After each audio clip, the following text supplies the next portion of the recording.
Going live now to Leesburg, Virginia, where historian Jon Meacham is moderating a discussion with former President Jimmy Carter and former Vice President Walter Mondale. You see on your screen there, they'll be talking about human rights. This is hosted by the Carter Center. Enormous amount of respect for each other, and the way that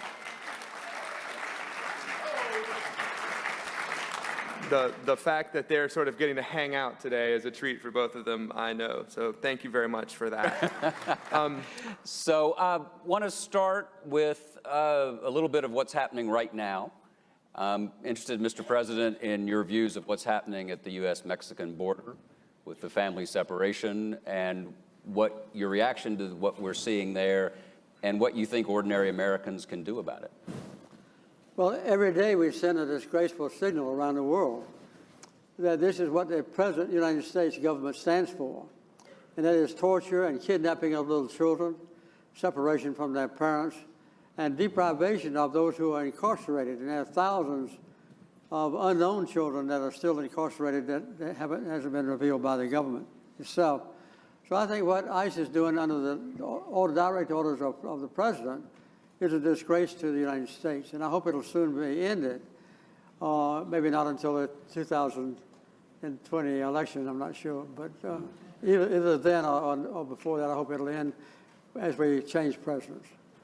And would it be just a basic political activism that you would advise people who are worried about it? Just get in and try to change the president? I think if everyone in the United States would take the same position that the Carter Center does, and promote human rights to the #1 basic measurement of how governments are performing on earth, that would be the best thing to do. So what we do is apply human rights in the finest and most precise way we can, and as fulfilling as we can to comply with the Universal Declaration as is humanly possible. And if you apply the basic human rights standards to every incident that happens in international diplomacy and in everyday life, that would be the best thing for the United States to do. And I hope all Americans will take this on. What would a Carter-Mondale administration, how would the administration have reacted to the murder by Saudi Arabia of Jamal Khashoggi? I hope we would have, and I believe we would have demanded a complete accounting about how high up the orders came from concerning the direct murder of Khashoggi. As you know, they sent about 15 people to the embassy where Khashoggi was destined to be, was scheduled to be, and they apparently killed him, cut him up in little pieces, and buried him in some unknown place. And that was could only have been done under orders from some of the highest people in the government of Saudi Arabia. So I would demand an accounting for that. We tried when I was president to put human rights as a measuring stick in every instance. We didn't always succeed, but that's what our effort was. One more off the top of the news, and then we'll dive in. Russia has been proven by our intelligence community to have interfered with one of our human rights, which is the right of free and fair elections. Yes. What's your reaction? How should we deal with Russia? Well, the president himself should condemn it, admit that it happened, which I think 16 of our intelligence agencies have already agreed to say. And there's no doubt that the Russians did interfere in the election. And I think the interference, although not yet quantified, if fully investigated, would show that Trump didn't actually win the election in 2016. He lost the election, and he was put into office because the Russians interfered on his behalf. So do you believe President Trump is an illegitimate president? Based on what I just said, which I can't retract. I'll tell you. Thank you.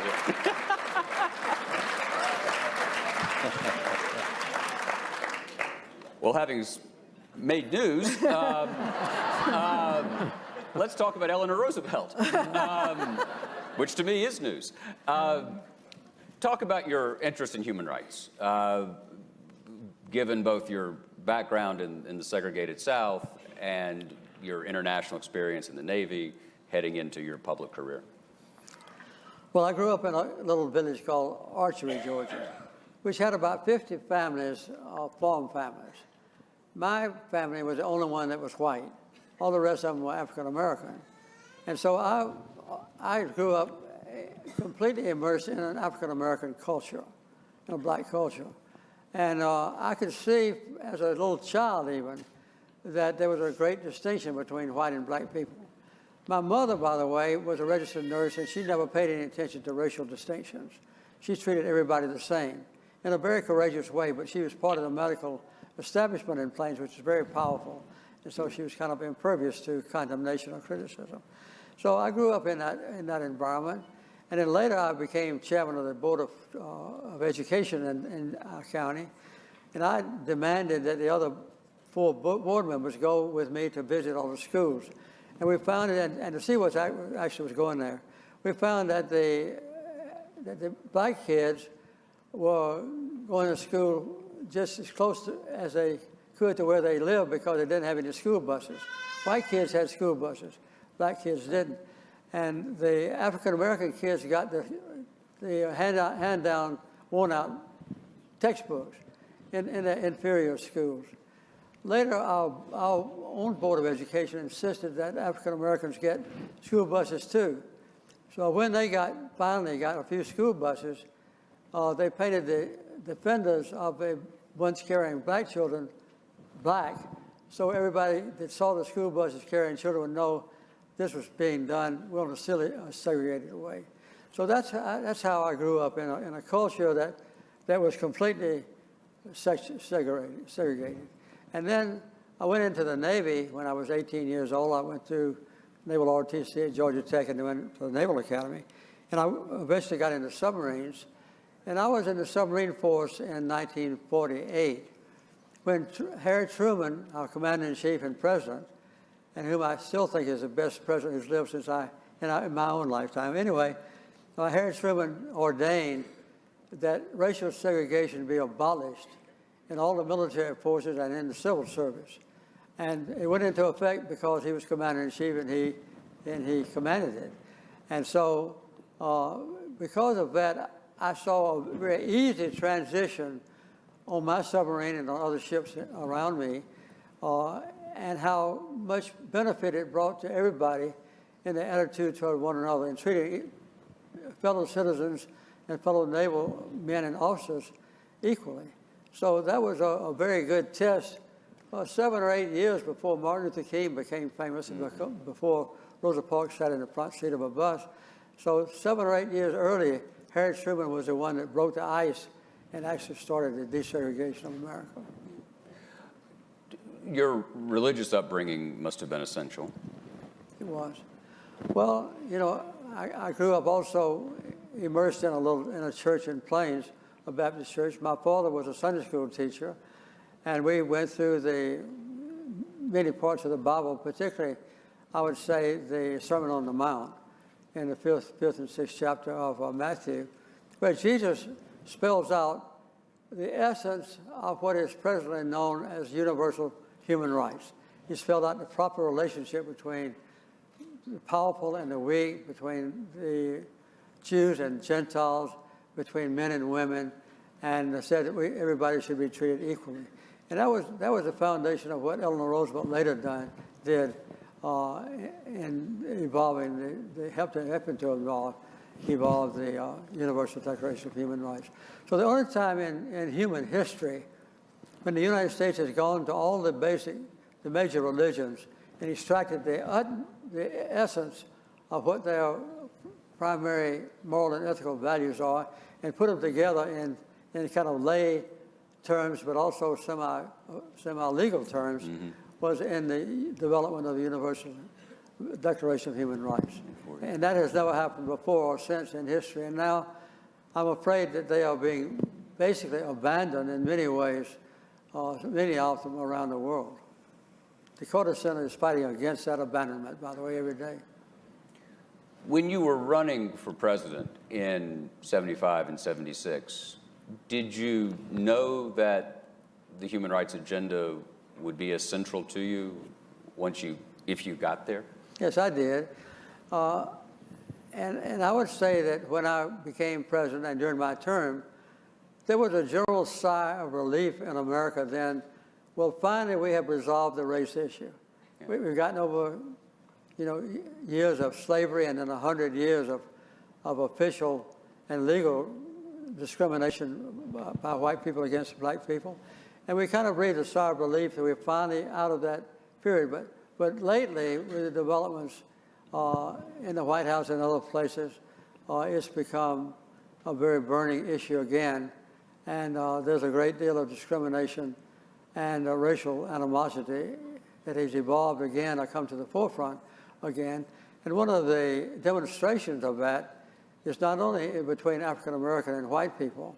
We've seen that on television lately, and for a long time, as a matter of fact, but also at the border, where we assume that if somebody is trying to come to our country like my grandparents did many, many years ago, is inferior to those who are long established here like I am. So that discrimination against newcomers to our country just seeking relief from persecution is another indication of a serious human rights mistake in our country that is being promulgated worldwide, as I said earlier, to every country on earth. The human rights doesn't stand, the United States doesn't stand anymore for human rights. We are opposed to some basic human rights openly and without being embarrassed about it. One of the things you hear, and I disagree with it, so I'll put my cards on the table, is when people say about the current moment, this is not who we are. It kind of is, right? It's this perennial tension. I mean, we're Southerners. Faulkner was right. The past is never dead. It isn't even past. That's right. And isn't it really, and when I look at your work, I think about you're an army on the right side of this, in this perennial struggle between our better angels and our worst instincts. But it's never on this side of paradise going to be resolved. So is it fair to think, is there a benefit to the country to our being more honest about our worst instincts? That racism, xenophobia, isolationism, nativism are parts of the American character. Yeah. And our struggle is to make them ebb as opposed to flow.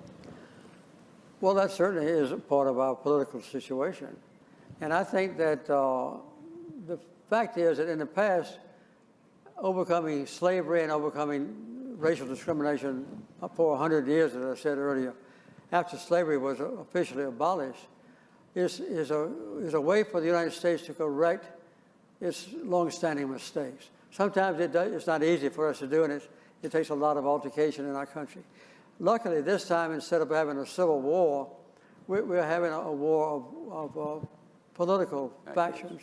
And I would say that in general, the Democratic Party is now standing on the side of presenting what's the finest aspect of America concerning civil rights, at least, to the world. And I hope that our party will also continue to show that everybody in the United States and around the world is equal to everybody else, not only in the eyes of human beings, but also in the eyes of God.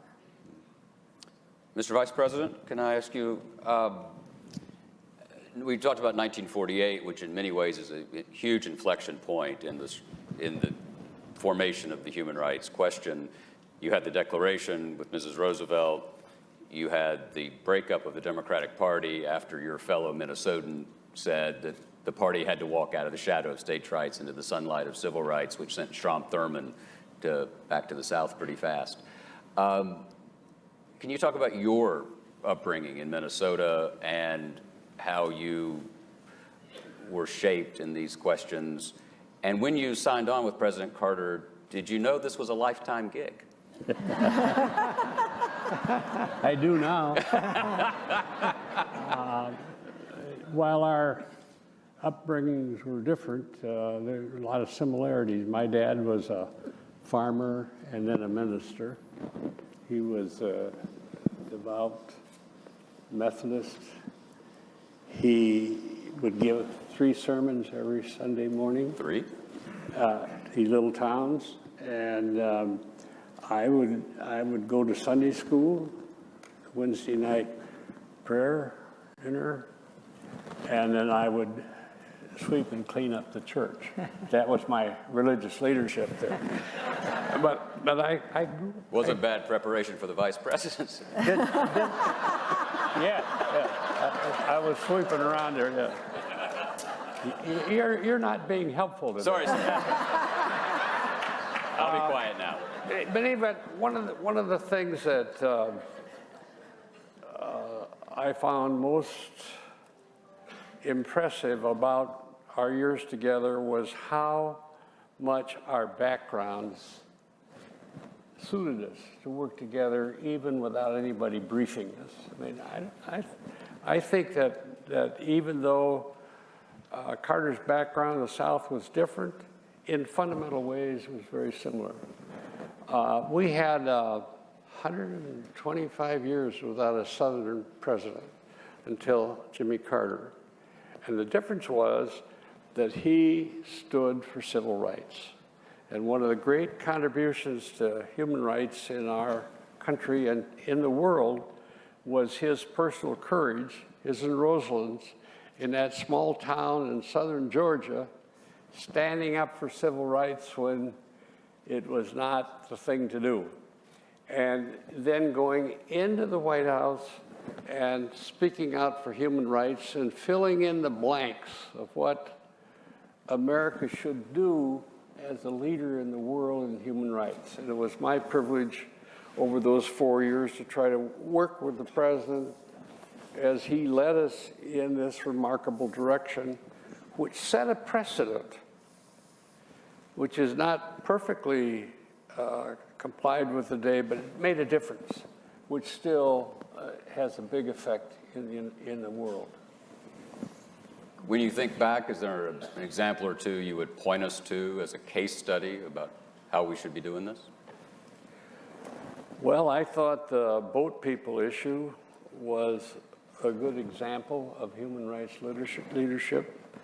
The Vietnamese communist government decided to push their citizens of Chinese ethnic origin out to sea on seaworthy boats.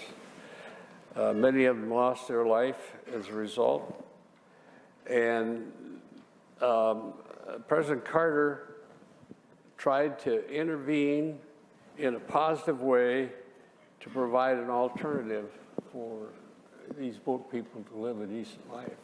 We were trying to admit 12,000 a month of refugees, you might say, from the Vietnam War. Yeah, and we, you know, they had, a lot of them were drowning at sea, and we got the Navy to go out and pick these people up.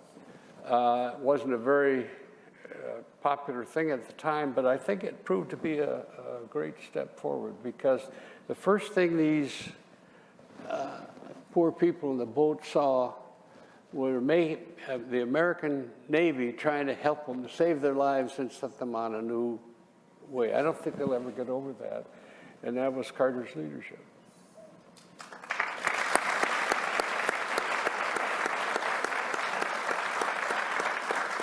When you went up to the Hill to talk to your former colleagues about these kinds of issues, did they get it? Some of them did. Some of them still haven't gotten it. No, but we had to work on it, but we had pretty good support on the Hill, I would say, in both parties. As one of the positive memories I have of that time, we spent a lot of time. The main thing is people are afraid of it. Senators are afraid of it. They'd say, you're right, I know you're right, but you know, I got to get elected, and this is not going to be very popular. And I remember we got some of them, I can remember a couple of them, said, okay, I'm going to vote for you, but I'm going to lose the election, and I want President Carter to put me on the federal bench afterwards. So it was a jobs program. Yeah. And a lot of them voted for us and lost. Yes, they did. Because of their votes. But I figure 5 of them lost their seats voting for this. What about Latin America, South America? Well, I think this is maybe where we first proved the depth and the breadth of the president's program, and it began with the Panama Canal issue. You see, what's that got to do with human rights? Well, that was a symbol of sort of colonial rule.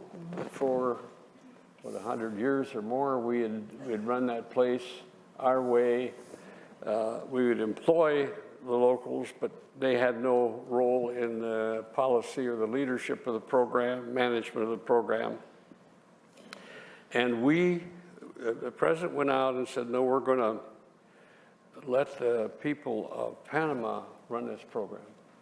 We'll help them, and then we need the right to come back in if our security is imperiled. And you know what, that worked very well. It's working well now. And it wasn't going to work. I remember the general in charge of our troops down there said, there's no point in trying to stay on here with military force because there's so much anger about us that we can't do it. And so that's worked. It's been very successful.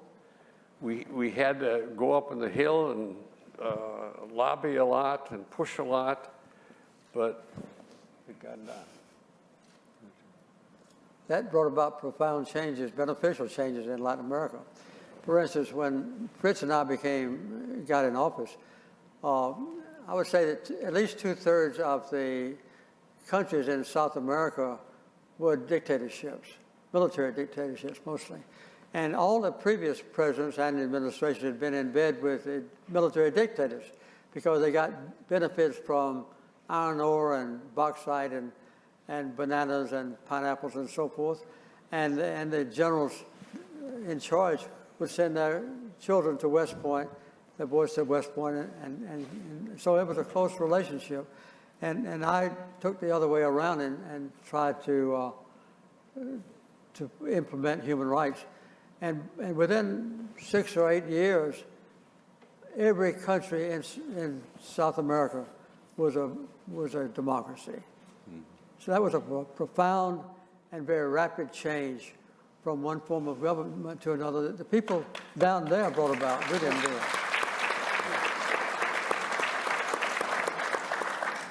One for you, and then we'll go to Dr. Ryan. We're watching around the world a rise of authoritarianism, nationalism. Given those threats, those challenges, what effect does that have on a human rights agenda? And again, what do you wish ordinary folks can do? What can they do to participate in trying to push back against that? The Carter Center, under Karen Ryan's direction, has made a very thorough analysis of what's happened to human rights on a global basis as a result of 9/11, a horrible, unprovoked attack against the United States. And as a result of 9/11, and some of this is excusable, I guess, we've been in a war now for more than 15 years in Afghanistan. We have also greatly restricted the privacy of the average American citizen.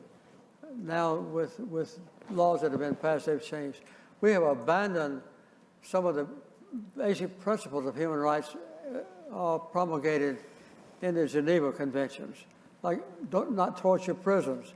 So in those ways, cumulatively, the would-be human rights violators in foreign countries that used to be restrained by America's restraint has had that restraint lifted, and they have become abusive more than they would have because the United States is no longer the example of a champion of human rights. I think it's that, but I also think they see in the president a cheerleader for this right-wing surge that's occurring in the world. He openly loves the authoritarian leaders. has contempt for democratic leaders. His rhetoric, his harshness, his divisiveness, all of this is of a kind of a hateful, it's a hateful thrust. And we're going to the right as a result. I've never seen a Republican president in our lifetime do anything like that. It's not about party politics. He's got something deep in him that is detestable.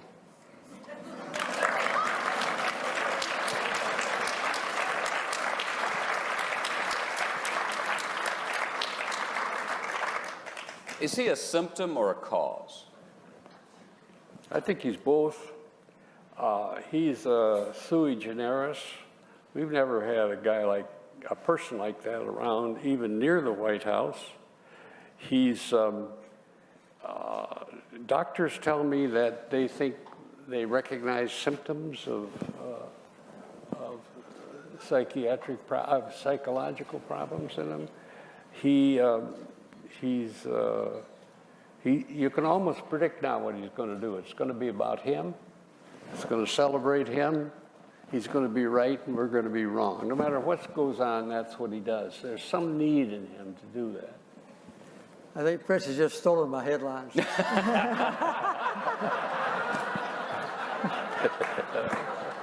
Let me put it this way. Jody would be having a hell of an afternoon.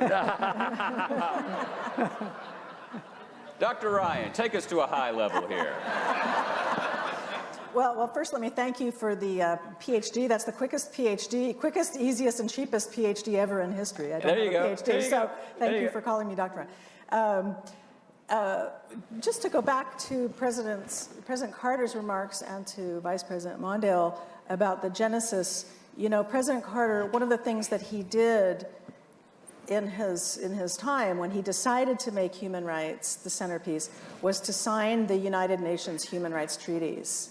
And before this time, there was a doctrine that said the U.S. should never submit its sovereignty or subject its sovereignty to the UN. And by signing those treaties, he said, we, the United States, will go on an equal basis. We will put ourselves on an equal basis with other nations on human rights. This was an extremely significant shift. His presidency also invested in the UN, a human rights office that became the UN High Commissioner for Human Rights.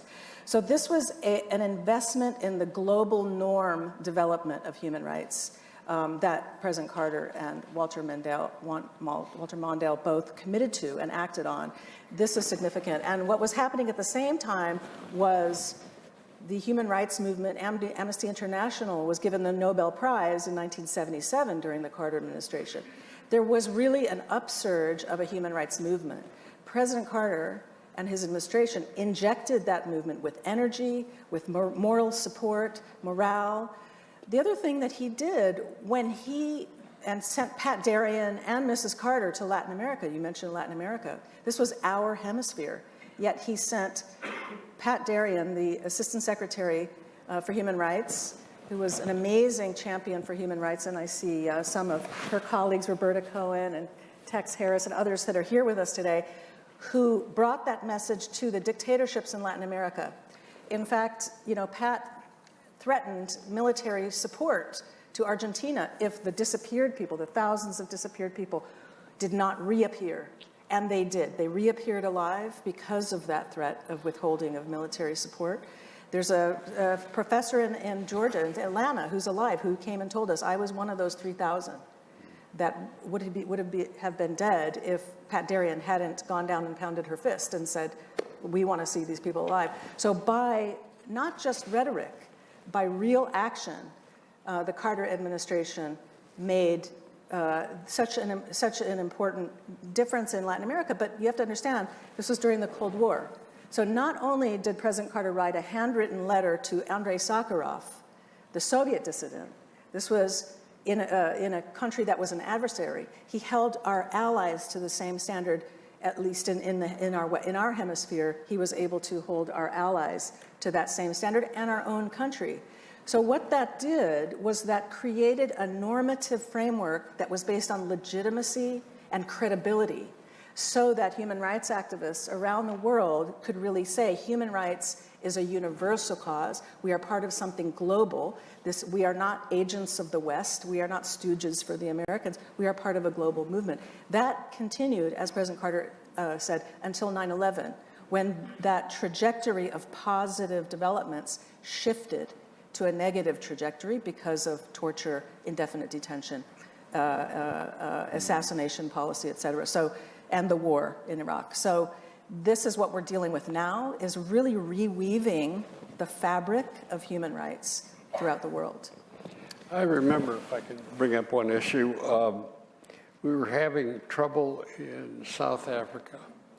The apartheid, all-white, anti-black government were not going to let black Africans, their fellow citizens, be a part of the public process. And the president sent me to Geneva to meet with Vorster. That was a terrible assignment. And I spent 3 days debating with him about why his government should open up and get rid of discrimination. And he was a really bad actor. Maybe that's another story. Huh? But he had once praised Adolf Hitler. This was not good material, and we really pressed him. We didn't in our time in office. We didn't get it done, but we started something there in Africa that did make a difference. They heard us. They saw we'd changed. And it encouraged citizens throughout Africa to believe that they too had a right to participate in the public life of their country. And a lot of progress occurred because of that example. Absolutely. Mr. President? Yeah, one other aspect of human rights that hasn't been mentioned yet is the right of people to live in peace. And unfortunately, not just under Trump, but for a long time, our country's been the foremost warlike country on earth. I had this in my Sunday school lesson a few Sundays ago, and I looked it up on Google. The United States has been a country now for about 242 years. We have been completely at peace 16 years. We have been at war with somebody 242 years. So that's another thing you ask about symptom or cause.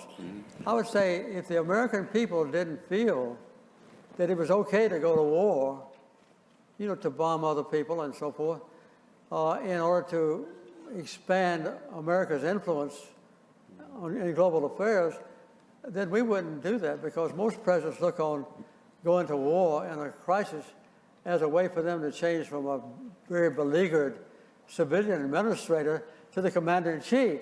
Right. And so going to war is popular in our country.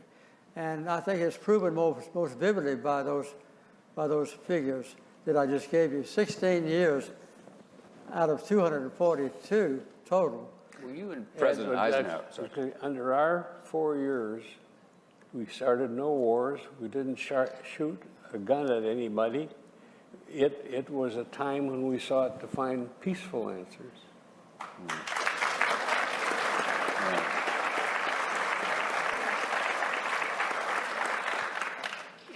Do you believe that, it's been 40 years or so, one of the factors that is clearly shaping both governance and the lives of the governed is both the digital and almost the the packaging of news as entertainment, as partisan entertainment. Sure. And some of this goes back, so Nightline begins during the hostage situation. So there's a very thin line there.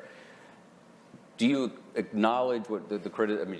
What do you make of the point that we almost spend too much time engaged in ongoing partisan strife and not enough time thinking about the underlying questions? Well, I think the gerrymandering and the massive infusion of money into politics because of its stupid citizens versus, United ruling. The Supreme Court has made two very serious mistakes lately, just one of them yesterday. And this has caused our country to change from, I've said this before, to change from a democracy to a theocracy, where money is a prevailing factor. Oligarchy or theocracy? Theocracy. Theocracy. Theocracy. Yeah, theocracy. And I would say that that this is I forgot what my comment was. The money becomes the money infusion, yeah. and the gerrymandering of districts has meant that when a person is running for office, they have to see how much money they can raise, and when they get in office, whether they're Democratic or Republican, they then want to, show some favor to the people that helped them to get in office. So it's become now a matter of our country not responding to the average working people in our country, but to the richest and most powerful already. Did the Supreme Court yesterday rule that local governments could redesign their districts without appeal to the higher courts? Did I understand that? Yeah. Because that's going to open up more and more of these manipulation of districts and frustration of... They basically declared that partisan gerrymandering, and it is Gary, by the way. The only thing we know about Elbridge Gary is that he drew that district. That's the only reason he's involved, and we don't pronounce his name right. It drives me crazy. I am, in fact, the only person who cares, including the Gary family. But anyway, it threw out the 14th Amendment argument that partisan gerrymandering violated due process, equal protection. See, that's going to be real trouble. It's going to be serious. And that's a case of technology. I remember covering the Georgia redistricting in the 1990 or so, and they had these big pieces of paper, and now you can go in and pick out one house, and you have, and there's no incentive for compromise, right? No. No political incentive. Let me ask two questions, if I may, from the audience. This is from Ross Cooper for President Carter. What steps should a new president take immediately to restore the moral authority of the United States on human rights? This president or? A new president. A new president. And if you want to make any predictions on that, I think we're here. No prediction. But I go with what the recent participants in the Democratic debates have said. Almost all of them say they would immediately countermand all the orders that the president has issued concerning the border affairs, but also to announce that we're going to re-enter the Paris Accords as full participants in preventing global warming becoming a crisis, and also that we're going to participate with other countries in other aspects of human rights. So I would say that those would be the first things that you can do with executive order. Right. Because a lot of what Trump has done that has damaged our country's reputation is just by executive order, of which he's very proud, Right. Oh, yes. That signature, yeah. Dr. Ryan, I'm just going to stick with that. It's very Tom Clancy. I don't know why you're upset. What do you consider the most significant U.S. federal human rights achievement in the past 30 years? U.S. federal? You mean within the U.S. or globally? This is Alicia Smith. Do you want to amend your question? Well, I would say globally, the U.S. until 9/11 was assisting human rights champions all over the world in ways you might not know about, with funding, with support, with moral support. And that continues despite the difficulties. A few days ago, there was an election in Istanbul, and Erdogan's party lost the second round. And I think this is an indication that the human rights movements, democracy movements, are still there. They're not going to be deterred. We're going to win this over time. But the issue we have to ask ourselves is, what can we do now? In the United States, I would say I would look to the next administration, if this administration isn't willing to do it, to fund human rights activists directly, fund democratic movements and peace builders who are out there trying to make peace in the trenches. And this is a philosophy of the Carter Center, is that we believe that people can solve their own problems if we go into partnership with them. And we recognize that it's their societies to fix. We have to do our part. We just have to stop waging war, and we have to stop really abusing the power that we have in negative ways. That's important. We have immense power. We have to use it correctly. And if we do, we will make a huge difference, both in peace and in human rights. Mr. Vice President, if a young senator came to you and said, what's the most important piece of advice you can give me, what would you say?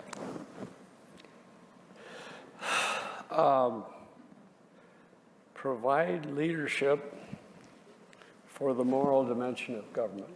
The moral dimension. Yeah, let's be heard on human rights. Let's be heard on justice. Let's be heard on fairness. Let's be heard on those issues that can disappear unless they have champions. A single senator, if they get involved and work on issues, can make a big difference. There are very few offices where that can be said. The presidency, of course. The House, less so, because you have so many numbers there. The numbers are so many. But in the Senate, a senator can make a big difference. Like Hubert Humphrey. Yeah. I had another senator in mind, but...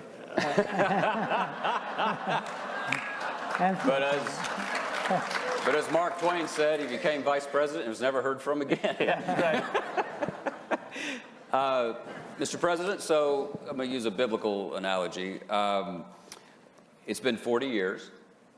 So like Moses, do you have a song for us?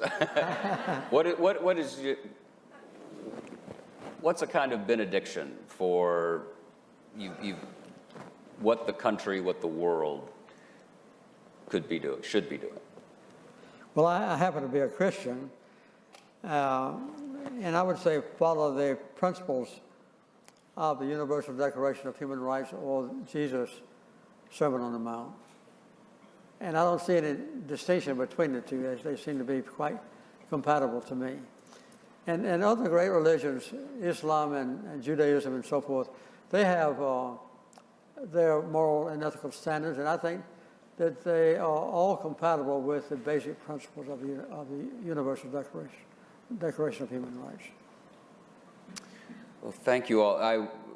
One of the things that I've always admired about President Carter is the epigraph to "Why Not the Best" is from Reinhold Niebuhr. Can you quote it? The sad duty of politics is to establish justice in a sinful world. In a sinful world. And very few Americans of this or any generation have done as much to fulfill that duty as you. Thank you, sir. Thank you.